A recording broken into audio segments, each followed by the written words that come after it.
Hi, I'm Marty Nemko. Continuing to be inspired by Lex Friedman's podcast, which is both long form and goes from topic to topic, quite intelligent. He with guests, but on my NPR show for many years, people said they liked me best when I just held forth myself. I'm going to try to do that. Fairly long form here, just myself. Even in honor of him, I've worn a white shirt, which is his signature thing, something I rarely do. I'm going to give you an advance notice of what I'm generally going to talk about. I'm going to talk about first macro questions about the world of work, that is societal, then micro questions, how you can, suggestions for how you can improve your work life, then some observations about politics, education, psychology, and then half a dozen miscellaneous things that didn't fit in any category. And what I thought I would do is my most recent one, I just kind of held forth some of my very favorite ideas across the board on all kinds of topics, like including those I just mentioned. But here, I've just, I like to tweet. Tweet is, I archive my best ideas. I went over my tweets so far for the first 8.5 months of 2022, and I picked out a bunch of maybe 50 that I think are the best and therefore most useful to you. And I'm planning to read each, hopefully with expression so it's not boring, and only expand where I really feel it needs to, because that to expand obviates the advantage of tweeting, which is forcing you to be really concise. So hopefully we'll be able to cover a lot of ground and hopefully be interesting to you, may be beneficial. So first, regarding macro issues around work, that is societal issues around work.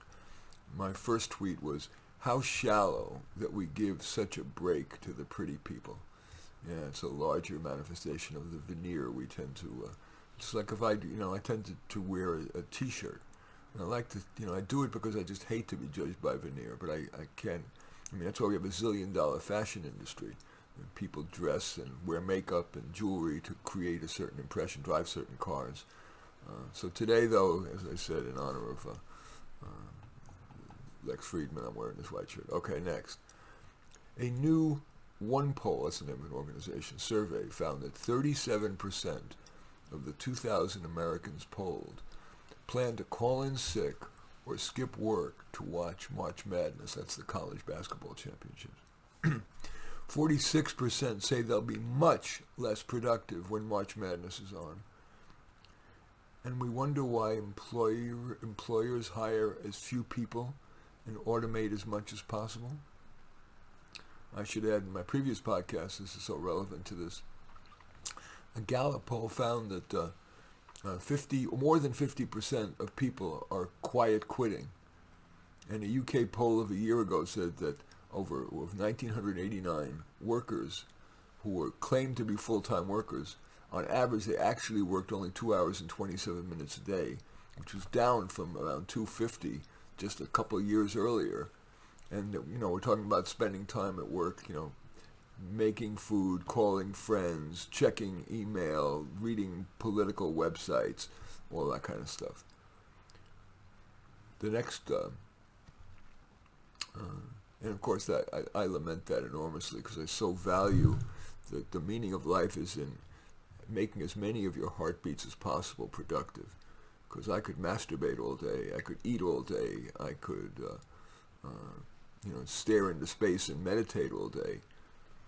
And the world is no better. My life is not well spent. I believe it's not so much work-life balance, but the meaning of life is defined by how many of your heartbeats you spend in contribution. And I don't think it's valid to say that if you're spending a lot of time working, that you're going to be unhealthy. It's stress, being out of control, and I see people be as stressed in recreation as they are while working. Like I'm working now, I'm not stressed. I feel like I'm doing the right thing, and period. And I feel my life is more productive and beneficial than if I had, for example, here it's a Sunday morning, if I had simply literally or figuratively tended my garden, it would be less wise use of my heartbeats. Now, but why the increase in quiet quitting? I think, and this is in the next tweet, an under-discussed partial cause is that acceleratingly, society's mind molders, the media, the schools, and the colleges, portray employers, especially in the private sector, as evil. So it's become cool to stick it to, quote, the man. I think that's for the reasons I pointed out. The life well led, both individually and for societal benefit, are maximized when we make the most of every heartbeat, not just be. Our existence is not justified just by our being. We have a certain amount of rights that should accrue just from the virtue of being on the planet. Basic safety net. But what to venerate? In my judgment, the hard worker, the person whose work balance is well out of balance, is more to be venerated than the vaunted work-life balance. The next tweet, an under-considered hero, the geniuses who created Kindle. How amazing that I can get virtually any book instantly and beautifully readable. No trees cut down, no heavy books that have to be shipped and everybody has to pay for, and it's environmentally not good. All on a little pocket-sized device. I love it. Oh, I have to add to that. Next tweet. Too many people, and by the way, yeah, there are millions of these tech heroes, and I'm not talking about the very front-facing ones, but the biotech researchers who created the mRNA vaccines, the people who created iPhone 14. Those people are unsung heroes. Should be our politicians. I'll talk more about them later. Not our athletes, not our musicians, even though I love music. Doesn't matter. In terms of contribution, I think these tech, smart, hard-working people working in anonymity are much more deserving of being our heroes. Okay. Next tweet. Too many people are marketing or selling or fundraising, which is the nonprofit equivalent of selling, something that's no better and sometimes worse than their competitors. They may be even pushing something that most people shouldn't spend it all on, even the competitor's product.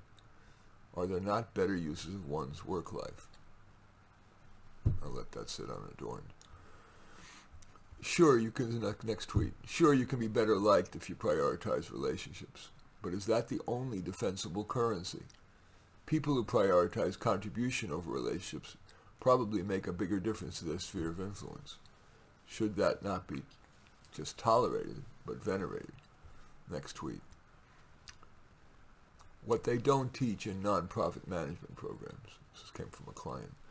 A nonprofit wants to acquire a small one to get more power. It had been funding the small nonprofit, but now, because it wants to buy that small nonprofit cheap, it pulled the funding for that small nonprofit, so that small one, desperate, will accept a low-ball offer. That's the real world. That's not the kumbaya rhetoric that's very easy for professors and politicians to spout about the wonders of kumbaya and how wonderful nonprofits are. People are people. Next tweet. My greatest worry for the world, the decline in the primacy of merit in selecting people and allocating resources. That ensures our devolution to a low common denominator. I believe that in my heart. That is probably my most deeply held value, and I am seeing increasingly across my clients and macro where merit, that is intelligence, drive, expertise, being low maintenance, is being less used as criteria for hiring in favor of demographic considerations. Next tweet.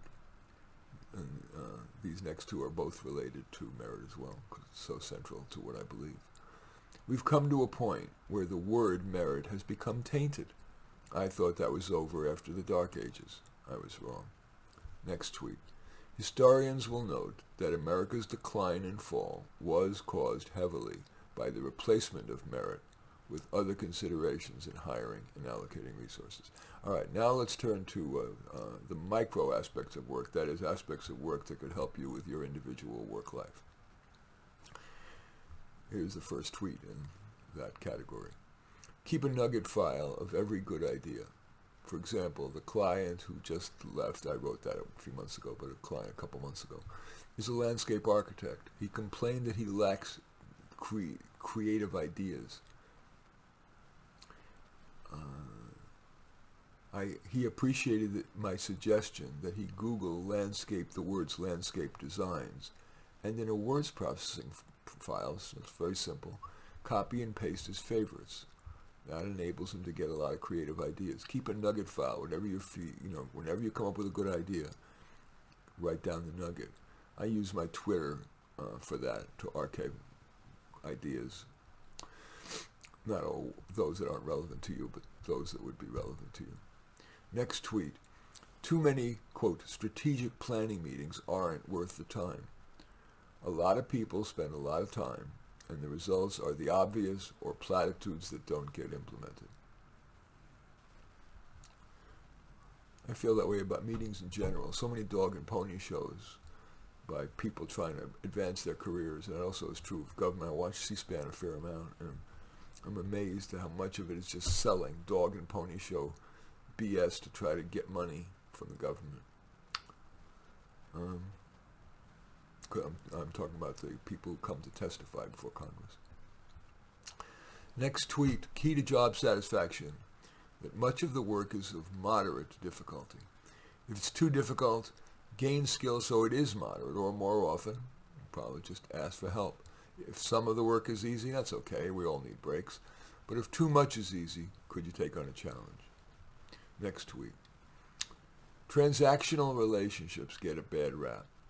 As long as the transaction is worthy, such transactional relationships and transactions usually yield more good than a transaction-free, relationship-focused conversation. I have a number of what I call co-counseling relationships with some of the smartest, most well-intentioned, most thoughtful people I know. When we meet for a half an hour, and during the first 15 minutes or so, the other person talks about a problem they're having, and I try to help guide that person with solutions, sometimes just asking them questions, sometimes offering suggestions. Then at the 15-minute mark, we reverse. And it's always about a transaction, something that could practically improve their life, or something we could do together, a work project. Those transactional conversations, I believe, are far wiser than if we were just talking about reporting about family and friends and pop culture and sports and the next vacation and fashion and cars and whatever. Okay, next. Next tweet. This is a short one. How much of friendliness and kindness would you guess derives from self-interest? I'm not sure. I think it's about half. Just something to keep in mind. But I think we probably do anyway. That may not be my best tweet. Next tweet now. As you're walking, when 20 or 30 feet from someone approaching you, who is looking at you if only momentarily, note their facial expression. Then look away, and at the 10-foot mark, note any change. Do that again at the 2-foot mark. You will learn something about how you're perceived. I'll use an example. I notice that because I'm not physically attractive, and I tend to have a sober kind of expression that's kind of just my natural expression. I notice people, when they first see me, whether 20, 30, 40 feet, depending upon their vision and the lighting, they will change. They will either look down, look away, or whatever. Not in the beginning because they haven't quite seen me yet, but when they get closer, so around 30 or 40 feet, that's their baseline demeanor. Then they're closer to me, and I'll very often notice a change. They'll either lower their head or turn away or keep their eyes steeled forward. You learn a lot about how you're perceived from that little activity. Next tweet. Don't prematurely dismiss an obnoxious advice giver, whether it's a professional or a friend. While ideally people would be both brilliant and tactful, those are often not combined. Indeed, geniuses are subject to hubris and impatience. Try to judge an idea on the substance, not the style. Next tweet. Smart hiring reduces to, step 1, draw your applicant pool from trusted referrals. Step 2, focus interviews on few-minute versions of the job's common difficult tasks. And step 3, Hire for only one project if you can. If both of you are satisfied, extend the employment. Next tweet. An under-considered key to individual and organizational success, a sense of urgency.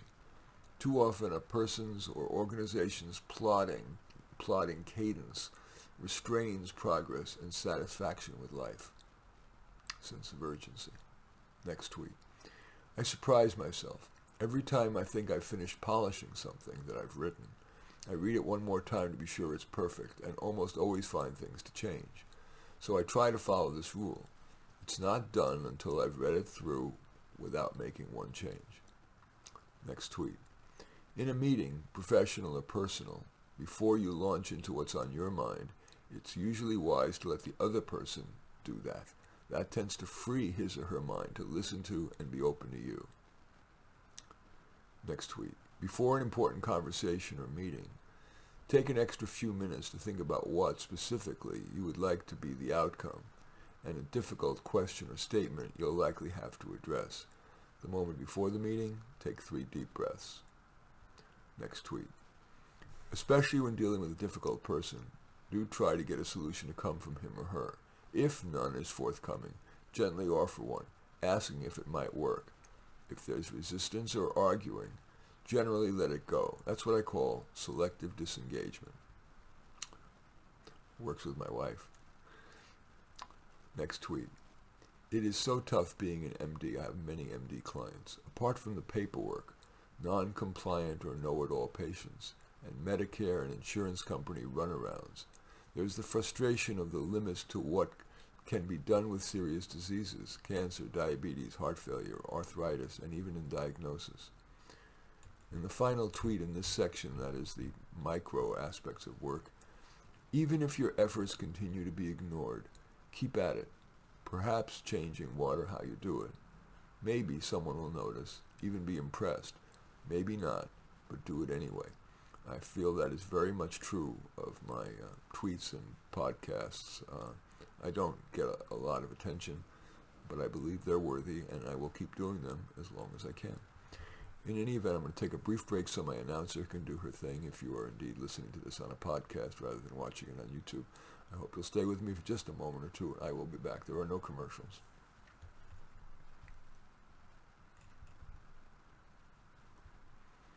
Okay, thank you for staying with me. Now I want to talk just a few of my tweets and possibly additional comments on them on politics. First tweet. Democracy is overrated. Too many people are easily manipulated, especially by the media. Greater good would accrue if legislatures weren't elected but selected. The nation's most cited scientist, ethicist, teacher, cop, for and non-profit CEO, with the chief executive, that is the governor of that state or the president of the United States, voted in by those legislatures. I should also add, I would include some random people in those legislatures so that the full range of people are represented. Next tweet. Is government's response to COVID an example of too many cooks spoiling the broth? Meaning, so many overlapping rules, so much unnecessary lockdowns, so many layers of approvals of this or that. Next tweet. Censorship has long been a tool to gain power, only to yield a short-term, quote, gain and long-term dissolution, but we never seem to learn. As I said in my previous podcast, we are increasingly subject to the 3 C's, and as I listened to Lex Friedman and his guests, Eric Weinstein and I think Tyler Cowen and also Alan Dershowitz, we are all, and many of my intelligent colleagues who I speak with, are terrified that we are in much worse than McCarthyism, but from the left, and that is not in society's best interests. Another political tweet, next one. Idealists urge policy based on how they wish the populace would behave. realists on how it does. I mean, the socialist ideal is unarguable in my mind, but it flies in the face of humankind, Maslowian tendency to take care of number one despite their virtue signaling and protestations to the contrary. And the final political tweet that I want to share with you today is, paradoxically, revolution often requires patience. Each portrayal of a have-not as taken advantage of by a have moves us a tiny step leftward until the tipping point, when a flood bursts through the dam. I believe we're close to that point in the U.S. Everything I see in professional meetings, the media, the schools, the colleges, commercials, sitcoms, movies, everything portrays the haves as neutral or lesser or less worthy than an oppressed have-not. I believe that is A, unfair, and again does tend to reduce us to a lower common denominator, because those successful people are not like they show in the children's movies, kings who just from primogeniture inherited their wealth. Most wealth is acquired mainly legitimately by creating better products, better services, and being better middlemen and middle women. Okay. Next topic for these tweets is education. First tweet. One small but concrete manifestation of how bored I was in school is that now, decades later, I still recall how much time I spent playing tic-tac-toe and hangman with the kid next to me, or even by myself. By the way, I felt myself bored in school about the irrelevance of the curriculum through graduate school. Even though I was at a supposed premier graduate school, I have a Berkeley PhD, so much felt less worthy than what I could have been doing with my time. Even, if I was caring about learning, which I do. Okay, next tweet. I waved goodbye to my bright-eyed kindergartner and said hello to my dulled second grader. That was actually the first line of my book, How to Get Your Child a Private School Education in a Public School. It was my very first book, written back in '85. Anyway, one reason I waved goodbye to my bright-eyed kindergartner and said hello to my dulled second grader was mixed ability classes. Reading on a third grade level, she was, in the first grade, she was forced to read the second grade book and into indentured servitude teaching, quote, vulnerable kids to read pre-first grade books like The Cat in the Hat. Yes, I do. Anyway, I'll stop there. The next tweet. K through 20, that is kindergarten through graduate school. Teachers, if they care about creating enduring, valuable learning, must replace lectures with mini-lectures, followed by experiences like debates and simulations. And the curriculum has got to be more relevant, what people care about. Yes, reading, writing, and mathematical reasoning, that is probability and estimation, absolutely. But reading should not be focused on literature that kids don't care about, but reading about the things they do care about: money, sex, relationships, career. And also, as I did say in my previous lecture, I do believe that a nation of teachers can never be anywhere near as good as a hand-picked dream team of a few teachers for each little module that each kid, rich and poor, from Maine to South Central LA, could take on an individualized basis and would learn so much more. But the teachers' unions probably are the biggest vector that inhibit that. And my next tweet is the great horror of education. So much is irrelevant, or if relevant, obsolete or forgotten by the time you need it. Next tweet. So unethical and hypocritical that colleges turn out, with degrees and not, students with few skills and minimally increased job prospects. And although instruction is now heavily remote and extracurriculars eviscerated, universities don't cut tuition. The university, which we say is a national treasure, is, in my view, America's most overrated product. Okay, now I want to turn to a few tweets about psychology. First one is, I find myself questioning some of psychology's core assumptions. For example, that bullies are born of low self-esteem. I have seen many little Putins and Hitlers in the schools have too high self-esteem. They simply get off on the power. A second core assumption of psychologists that I'm questioning is the wisdom of talking it out. Too many people become no better, and sometimes worse, for flogging an issue beyond the briefest discussion, and that seems especially likely with revisiting past trauma. For me, talking about my problems tends to just make matters worse. It keeps the problem top of mind. If I had a solution, I probably would have come up with it. Best for me is usually to distract myself by getting into my work. What do you think about that? And the third core principle, this is the third tweet, the third core psychology principle I'm questioning is the primacy of praise over criticism.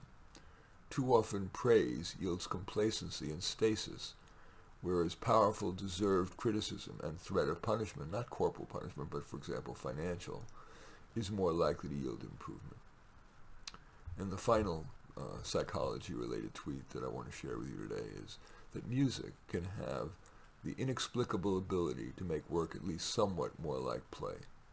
I like, at the risk of sounding puerile, I love listening to things like 76 trombones, or even there's something called the, and I'm not a militaristic guy at all, but there's something called the Armed Forces Medley. It is just takes me out of my bad mood, and I keep it playing on a loop, and so I do while I'm working sometimes.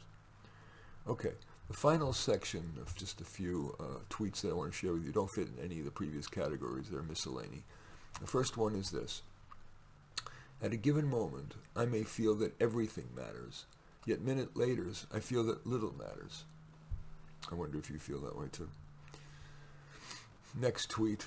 Think twice before being swayed by social science findings. Too often they're larded with investigator bias or selfish careerism, wrapped in statistics or esoteric language to appear weightier.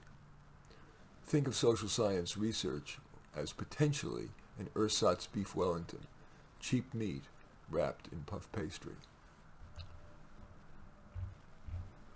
I have another example of that, by the way. I saw 4 Latina caretakers speaking half in Spanish, half in English to not Latina toddlers. I wonder, when longitudinal studies of such kids into adulthood become available, how competent will they be in both languages compared with if just spoken to just in English? And yet there's a whole industry of academics who have made a living trying to sell bilingual education. And I'm well aware that an N of 1 is meaningless, but I am the child of immigrants, spoke no English, but they only spoke just English, their broken English to me, not Polish. And I believe, as I think you can tell, I've become inordinately competent in my English language skills. It's enabled me to make my living at a fairly high level, using English as the primary vehicle for that. And I can't help but think that if my mind had to code switch between English and Polish, I would have spoken both languages adequately, but neither one well enough for me to be a high-level professional. So I do have a real question about this whole the social science research that has agendas other than what's going to be the best for humankind. Okay. Back to the miscellaneous few tweets, and this one is, I've just had a client say that meditation increases her anxiety. That's because even though she tries to empty her mind, because she's just sitting there, the fears, usually unsolvable or irrational, have more time to enter than if she's busy. And it's also time she's not getting stuff done. Meditation, I believe, is a fad that's going to go away. Next tweet. Maybe it's just because I live in the San Francisco Bay Area, but in recent years, I've noticed a decrease in the amount of colorful clothes I see people wearing, and an increase in dull colors, mainly black and gray. It feels a little like the Soviet Union. I think I have no real basis other than, a priori in my brain for thinking why this is. I think that the left is so anti-capitalist and believes society is so systemically racist and capitalism is evil and the revolution is needed, that they would be perceived as frivolous if they were wearing yellows and reds and bright blues. And I could be dead wrong about that. Just a little hypothesis I thought I'd share with you. And the final tweet I want to share with you is, I am a pretty efficacious guy, and yet sometimes I feel overwhelmed by all that I have to do. Oh, I guess I do have one more tweet. I've just turned 72. Actually, a couple of months ago now. I wrote this when I was just turning 72. While I am healthy, if I am lucky, I probably have, with men dying 5 years earlier than women and suffering worse health in their last decade, if I'm lucky, and yet all the gender-specific medical research is on women. I did a review of in PubMed of 60 years of thousands of medical journals, and 95% of the gender-specific research is on women. And outreach is also heavily women. Last I checked, there were 39 federal agencies on women's health, none on men's. But I digress. Anyway, we just reread the end of this tweet. I'm 72. While I'm healthy, if I'm lucky, I probably have just a few more years before becoming less productive or dead. No matter our age, I do believe that we should make the most of every minute. I've tried to do that with you here. I wish that for you. In any event, I do thank you for watching or listening if you're listening on my How to Do Life podcast. I welcome your thumbs up and accept your thumbs down. I always look forward to your comments, and especially like it if you share this on your social media so that my efforts can have broader impact. I've just written a couple of new books that have come out in the last couple of months. One is called Jeremy's Quests, Succeeding and Starting Out. And the other is Soloists. It's 123 short stories of introverts and outsiders facing a dilemma. In any event, I do thank you for watching. I'm Marty Nemko.